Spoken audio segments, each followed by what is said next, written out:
My name is Maya Chen. I am 31 years old, and I spend my days fixing other people's billing errors at a hospital in Charlotte. I am good at staying calm when things go wrong. I have had a lot of practice. But nothing in my life had prepared me for the sound of a glass being tapped at my own wedding reception, a sound that was not coming from my new husband, not from the best man, not from anyone who had been asked. I heard the clinking first. Then the room went quiet. I turned from the dance floor and saw my sister Diane standing with a microphone she had pulled from the DJ booth, her other hand pressed flat against her stomach, her face arranged into the expression she always wore when she was about to take something that did not belong to her. She announced her pregnancy to every single person in that room. 200 guests. My guests. And one by one, they turned away from me to look at her. I stood in my wedding dress and did not move. I did not speak. I just watched the room I had planned for 11 months become her room in under 40 seconds. Then my husband leaned close to my ear and whispered something. I am not going to tell you what he said yet, but I will tell you this. What he whispered is the reason everything that came after was possible. Welcome back. If you have a sibling who has always needed to be the center of every room, drop a 1 in the comments right now. I genuinely want to know how many of us are out here. Some details in this story have been adjusted for privacy, but the truth behind it is real, and it is worth hearing. It was the morning of my wedding. 6 hours before that microphone left the DJ booth. Diane and I grew up in the same house, but we did not grow up in the same family. That is the only way I know how to say it that is completely honest. She was 3 years younger than me, and from the time she was old enough to understand that attention was something you could chase, she chased it without stopping.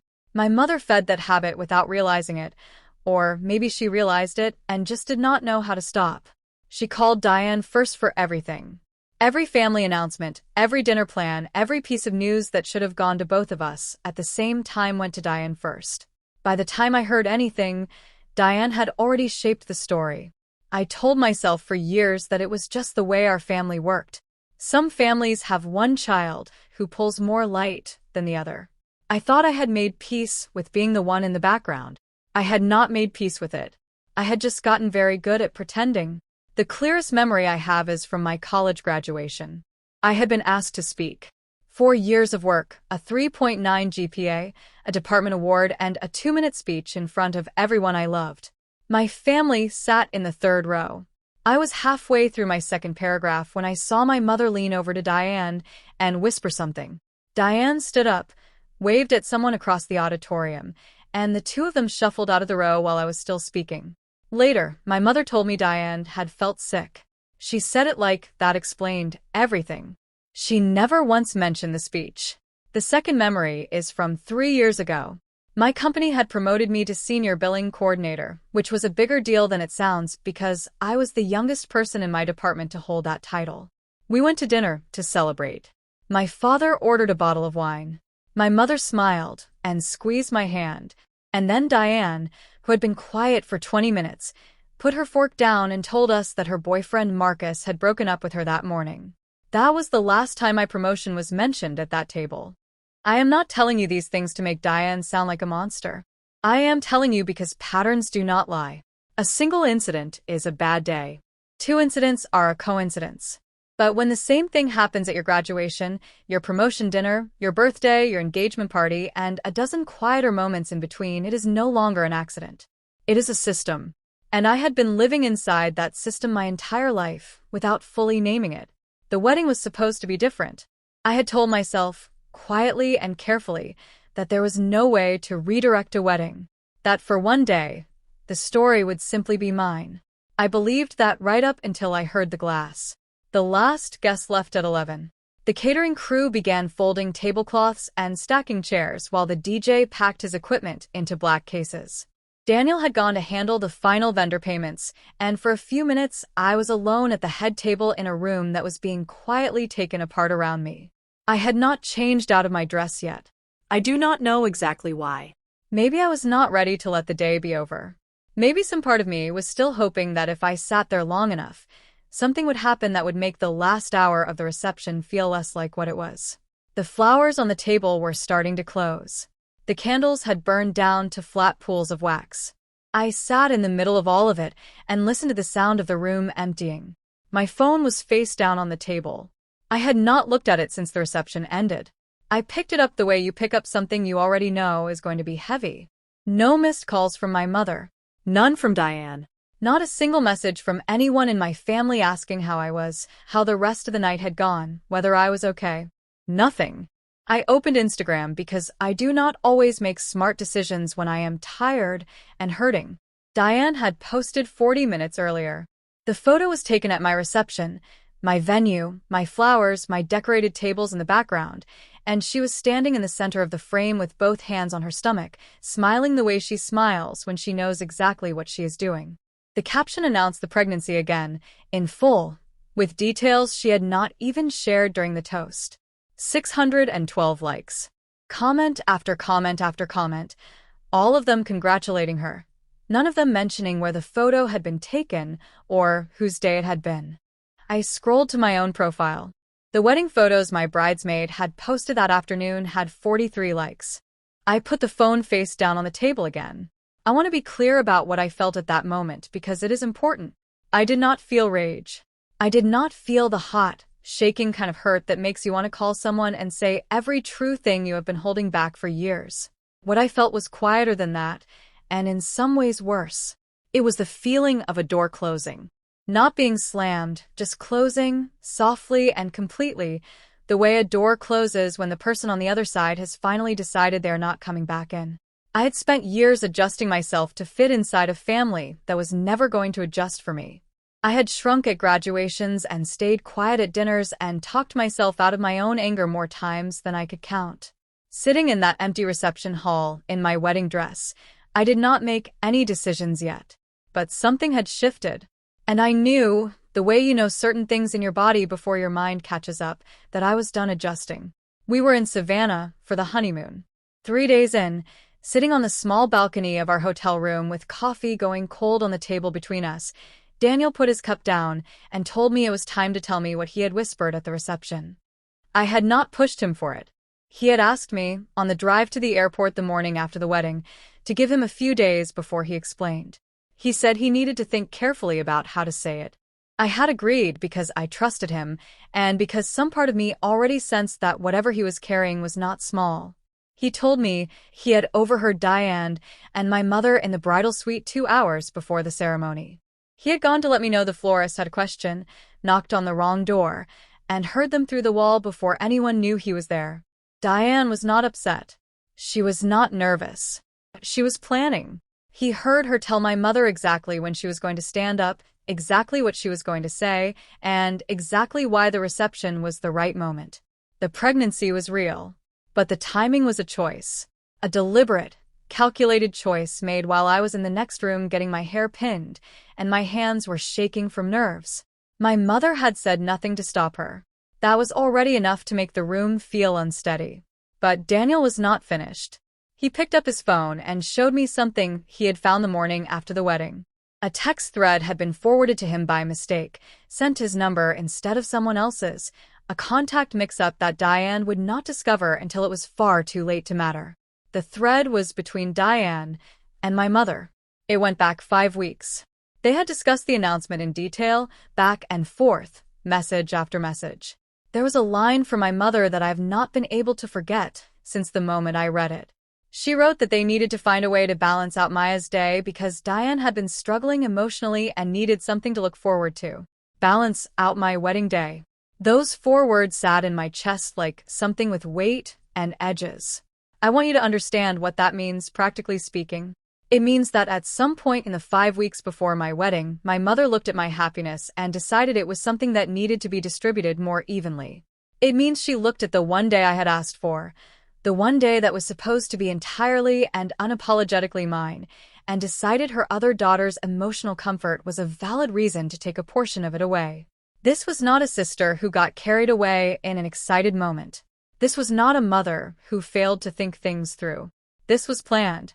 And I had walked down the aisle not knowing a single word of it. We came home from Savannah on a Sunday. By Monday morning, I was sitting at the kitchen table with Daniel's phone in front of me, and the full text thread pulled up from the beginning. Reading it from the start was different from hearing Daniel describe it. Descriptions soften things, even when the person telling you is trying to be honest. But words on a screen do not soften. They just sit there exactly as they were written, in the exact order they were meant, and you cannot misread tone or fill in generous interpretations. Every message was time-stamped. Every response was saved. 5 weeks of planning, laid out in a straight line. My mother had not just known. She had coached. There were messages where she suggested Diane wait until after dinner, so the room would be more relaxed. There were messages where she told Diane which of the 2 microphones would be easier to reach. There was one exchange where Diane asked if it was too much, and my mother wrote back that Maya would understand, because Maya always understood. That sentence told me more about how my mother saw me than anything she had said to my face in 31 years. I called Renee that afternoon. Renee had been my closest friend since college and one of my bridesmaids, and she picked up on the second ring the way she always does. I told her what I had found. There was a pause on her end, and then she told me she had been waiting for me to call. She had seen Diane in the bridal suite mirror.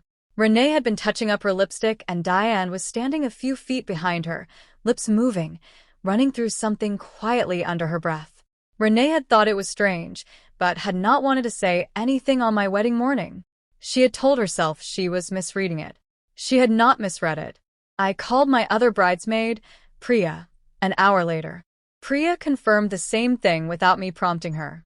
She had seen Diane near the DJ booth earlier in the evening, talking to someone by the equipment. She had not thought much of it at the time. Now it fits cleanly into everything else. That evening I went through my vendor contracts and found the videographer's contact information.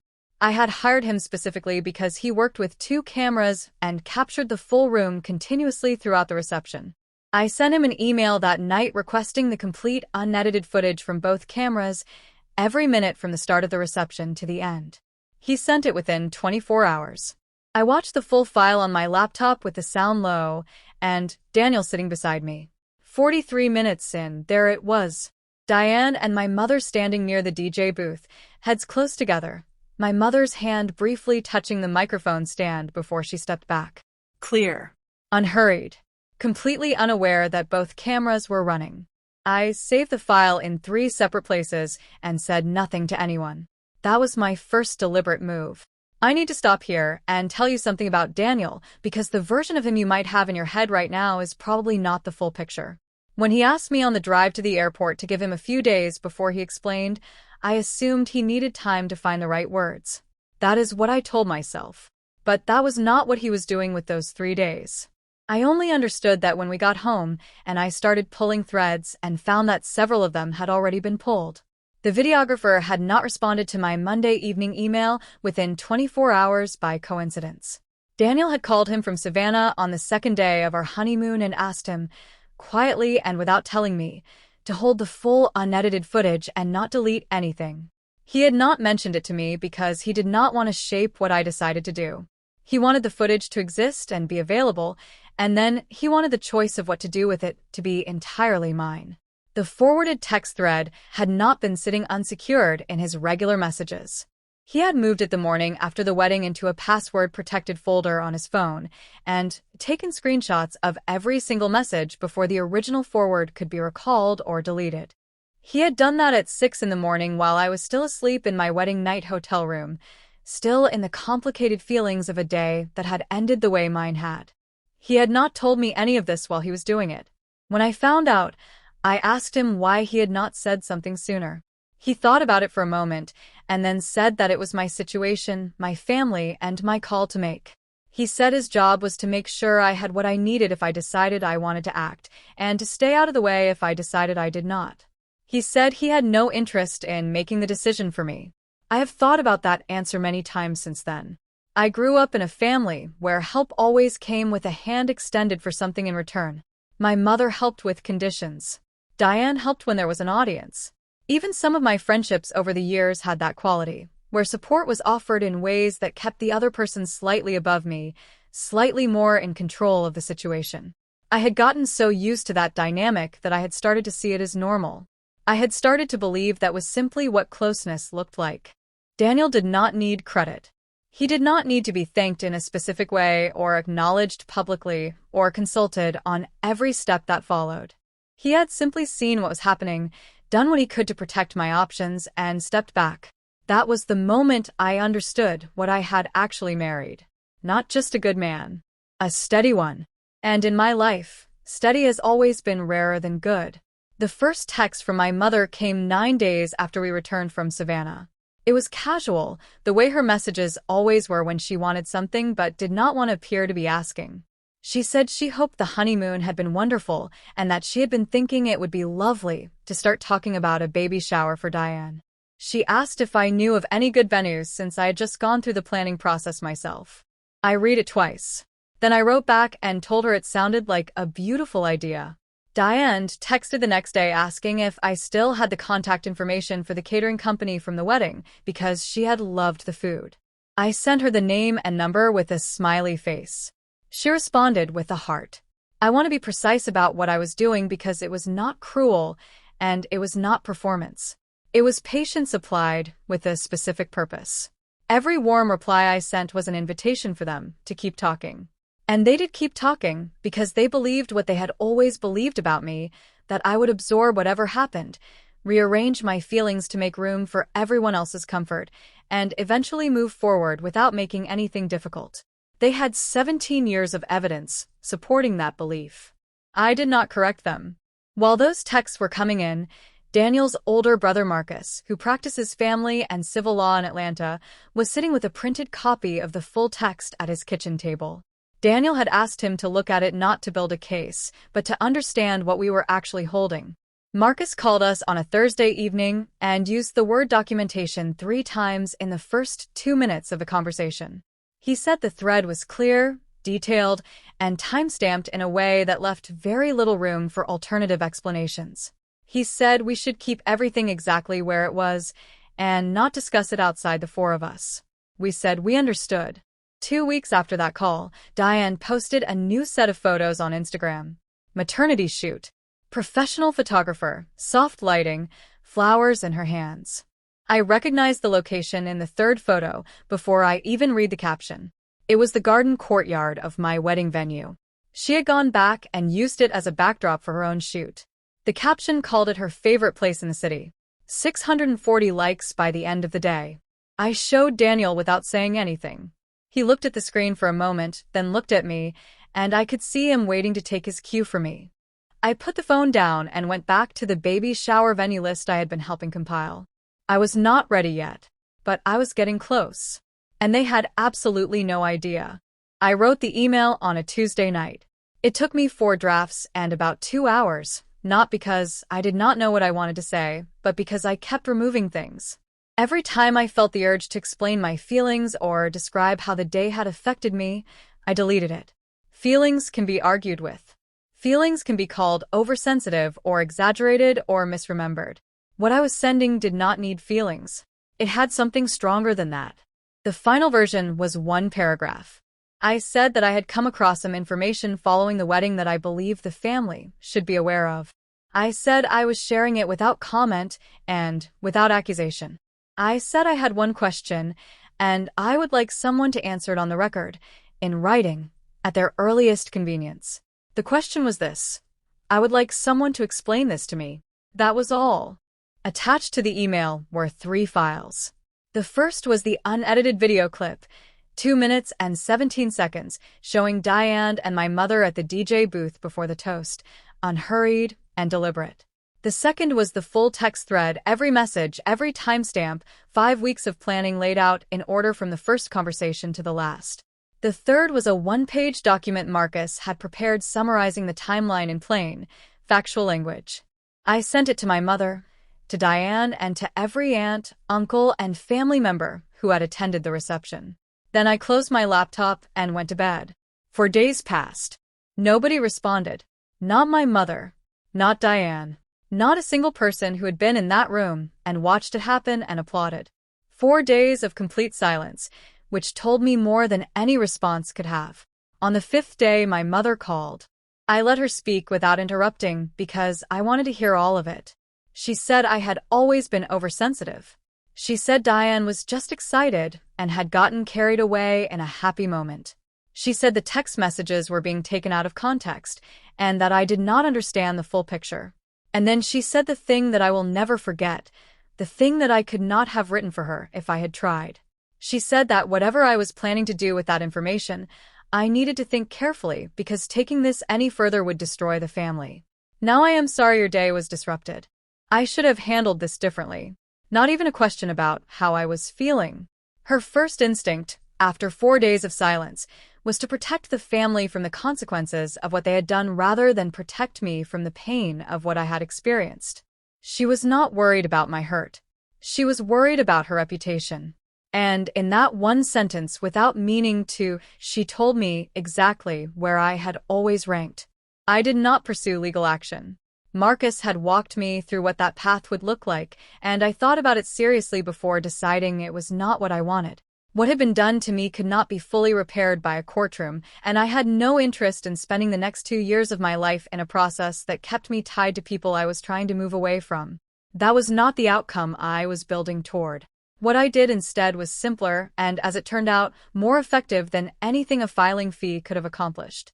I forwarded the video clip and the text thread to every aunt, uncle, and family friend who had been at the reception. The same people who had turned away from me to applaud Diane. The same people who had commented on her Instagram post and sent her congratulations while I sat alone at the head table in my wedding dress. I did not add a message. I sent the files and let them draw their own conclusions. The response was not loud. It was quiet in the way that real social consequences usually are. No dramatic confrontations, no public statements. Just a gradual, steady withdrawal. 3 family members reached out to me privately within the first week. All 3 said some version of the same thing, that they had noticed this pattern for years and had never known how to say so. One aunt told me she had watched it happen at my graduation and had felt sick about her own silence ever since. The baby shower planning fell apart on its own. Diane had sent invitations. Almost no one responded. The venue was never booked. The catering contact I had so warmly provided was never used. Diane went quiet on social media for 6 weeks, which for her was the closest thing to disappearing. My mother stopped calling after the week. She told me I was destroying the family. I did not call her either. Daniel and I bought a house in Raleigh 4 months later. New city, clean start, enough distance to breathe without having to explain the breathing. And we started a tradition. Every year on our anniversary, we go back to the venue in Charlotte. We bring the same photographer who shot the wedding. We take the photos that the day was supposed to hold, the 2 of us, unhurried, without anyone else's needs pulling the light in a different direction. The photos from our first anniversary are the ones that hang in our hallway, not the wedding ones. I am not angry anymore. Anger requires energy, and I have better uses for mine now. What I have instead is clarity, the kind that only comes when you finally stop explaining yourself to people who are never genuinely listening. So let me leave you with the only thing that really matters from everything I have told you. The people who need to steal your moment have already told you everything you need to know about them. You do not owe a second moment to anyone who could not respect the first.